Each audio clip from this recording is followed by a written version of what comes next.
Hello,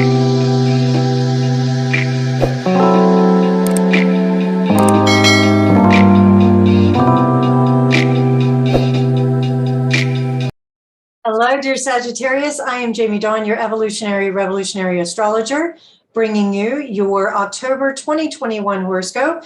And we have, at the very beginning of the month, Mercury retrograding. It went retrograde on the 27th of September, and it will stay retrograde till October 18th, and we'll be out of shadow in November. So we can pretty much chalk up the month of October as Mercury retrograde month. Now, this is transiting in your 11th house. So most likely you'll be looking at some friendships, some group dynamics, some things that allow you to revisit and review. And maybe there's a friend coming back from the past, or there's some sort of group dynamic that comes forward for you. And it could be that some of you work in a field where you're doing something within a group that will be re-energized, and you'll have to look at it. With Mercury and Libra here, this is about the relationship dynamics. And so you're most likely going to be looking at, how do I communicate, or how do I translate and interpret what my friendships ultimately mean and what they feel. You're somebody who loves your friends and will most likely consider you to have friends for life. Sagittariuses who are dating or coupled with somebody, most likely your partner or your dating potential here is someone who starts as a friend and then transitions into a romance, or your partner is like your best friend. That's something else that is very up. And so what that does is it gives you a really good foundation to have certain conversations that maybe you need to revisit with someone that you would call a friend. We have a new moon in Libra on October 6th. It's going to be conjunct Mars, or canoodling, as I like to say, further emphasizing your 11th house. So there may be a lot of intensity and passion when it comes to driving a win-win situation in a particular group or with a friend here. And I would say that some of you Sagittarius are also looking at ways in which you can better your life through the friendships that you have. So it's a great time for you to plant these seeds of intention of, who can I build really strong relationships with that are friendly, that are lighthearted, that have an opportunity for us to be able to make a difference in the world, because we know that together we are better. And I would say too that you're going to find yourself in a position where you can finally leverage some power, some understanding, some things that maybe there's some resources that you have that you'll be able to benefit to your friends. And I say that because Pluto moves direct on October 7th, and Venus moves into your sign the same day. And so here, energizing your first and second houses, allowing you to be able to capitalize on your resources, your values, the things that you can easily attract into your life so that you can be of greater benefit with, say, your circle of friends, or those that you feel like you want to make a real impact on the world. Some of you Sagittarius, there's a good indication here that if you've been delayed in trying to take a long distance trip or trying to get something together with your friends, you'll have an opportunity to do this. I would sense that the month of October is going to be very social for you. I see a lot of people coming in and out of your circle of, whether it's friendships or home or work, where you're just doing a lot of interaction. And it's a great time for networking, for keeping it very light. And what that does is it makes you one of the cosmic favorites, because with Venus sitting in your first house here, people are easily attracted to your lightheartedness, your open-mindedness, your intelligence, and the way that you seem to take life on as an adventure. So you can use it if you're single and you want to attract that partner to you. They're most likely going to be attracted by your open-mindedness and your adventure spirit, maybe that free spirit that enjoys just kind of flitting and floating. And if you are partnered, then you can bring some optimism and faith back into your relationship if it's had some troubles, or you can just shore it up and really strengthen it with this idea of, let's plan a future, let's go on a big trip, or let's throw a fabulous party, and we have the resources to do it and the freedom to do it. And with Saturn moving direct on October 11th in your third house, it's going to start making a little bit more noise, if you will, of, hey, these are the things we've learned over the last several months with Saturn being retrograde. Now we can put it into something tangible. Maybe there's something that we can help our local neighbors, our local community to learn about what we've been through or what we have learned. And we want to educate them. I see a lot of Sages getting involved in, say, a meetup or some sort of group event where you get to share your experiences over the last few months, and this produces the fruit of your labor.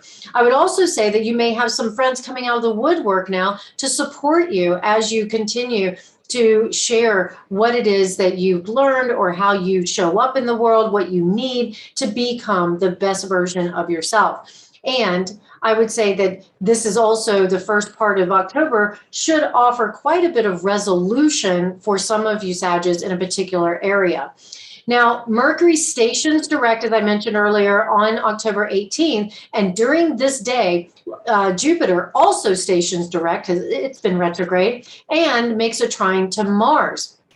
So this gives you a little bit extra oomph, a little bit extra courage, especially because Jupiter's your ruling planet. And it allows you, hopefully, to find that extra courage and that extra drive and expand it so that you can now say, I have a mission and this is what I'm doing, and I'm ready to take on the world. I'm ready to declare my thoughts and feelings to anybody who might listen. This is activating your 11th and 3rd house. So most likely you'll be speaking into a group, or you and your friends will be talking about what the future holds, and it can have such wonderful opportunities. And, you know, really consider yourself the future-minded individual that can help expand other people's minds through the information that you give them, and that naturally settles them. It makes them feel hopeful for the future. They can see you as that courageous and bold individual that you are.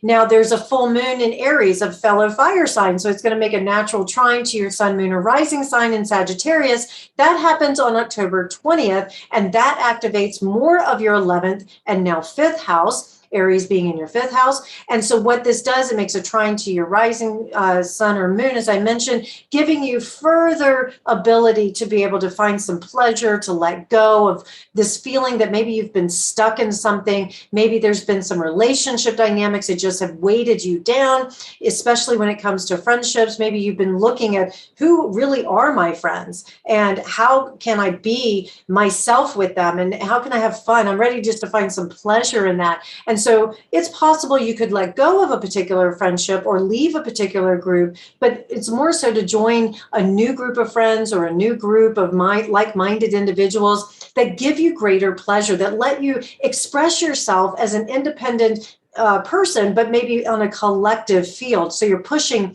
the collective agenda out, but you're doing it in your own unique way. You get autonomy, and that gives you a lot of fun. I would also say that there's a lot of courage here and passion that gets accelerated at this full moon, and it needs to be released through something. So talk about it, play, go on an adventure, get out in nature, go on a long distance trip, whatever it is that feeds your soul. And if you are single, do it with some friends. If you have a partner, grab your partner and say, let's go, let's just have some fun. The sun moves into Scorpio October 23rd, and this is going to energize your 12th house, and Mars will follow suit a week later on the 30th. And so there's going to be this real desire for some emotional depth, to get to the bottom of something, maybe some healing that needs to take place, or maybe there's just something that you didn't even know was bubbling under the surface because you're out having so much fun and connecting, that now comes up so that you can say, hey, listen, this is the thing, the fear, the unconscious thing, the spiritual nature that I have that allows me to show up even greater, even more secure with you, the other person, or with myself, with the all that is, whatever it might be. And so 12th house has a lot to do with merging, right? And so when the sun and Mars are in the 12th house, they're not as strongly placed here. However, what they can do is it can give you a sense of fighting, maybe for something spiritual inside of you, or maybe you have dealt with some sort of health issue that needs to be worked with, and this can give you a chance to have the courage to face it because some information may come up. And remember, better the devil you know than the one you don't. I think that's a big theme towards the end of the month, that you get to go really deep into, what don't I know? Let me figure this out. And that you have the drive and the passion to really fight for it, to fight for the things that are hidden and bringing them to light. I would say this is a great placement if some of you feel as though you haven't had a voice, or that some truth hasn't been there, that the truth finally sets you free. Secrets come out and you can deal with them. There's also this deeply intuitive, like I say, and loyal or real wanting to bond emotionally. And it may be that you need to withdraw. You need to retreat for a little bit in order to find out, what am I truly loyal to? Who am I truly loyal to? And how do I actually get to express that? And I would say also, for some of you Sagittarius, this is a perfect opportunity to come back to trusting yourself. Because oftentimes when we make decisions, we have a tendency to color them with our past, and we haven't always made the best decisions, or the outcome wasn't what we wanted. And so we lose faith, we lose hope and trust in ourselves. And with this 12th house being energized, this is a beautiful time to heal some of the past trauma that you may have experienced. And it could be literal trauma, physical, mental, emotional, and even spiritual trauma, or it could just be you coming back and revisiting some issues and saying, you know what, now I can truly trust myself so that I can show up even better to others. Because the decisions I make, regardless of the outcome, they're in alignment with my values, they're in alignment with my truth. And this gives you a chance, Sag, to be able to secure that and to really form, I'll say, emotional bonds with yourself. All right. I really hope that this helps, Sag. Please like, subscribe, share, comment. Let me know how the month goes. Find me at jamiedawn.com, and I look forward to connecting with you. Have a great October.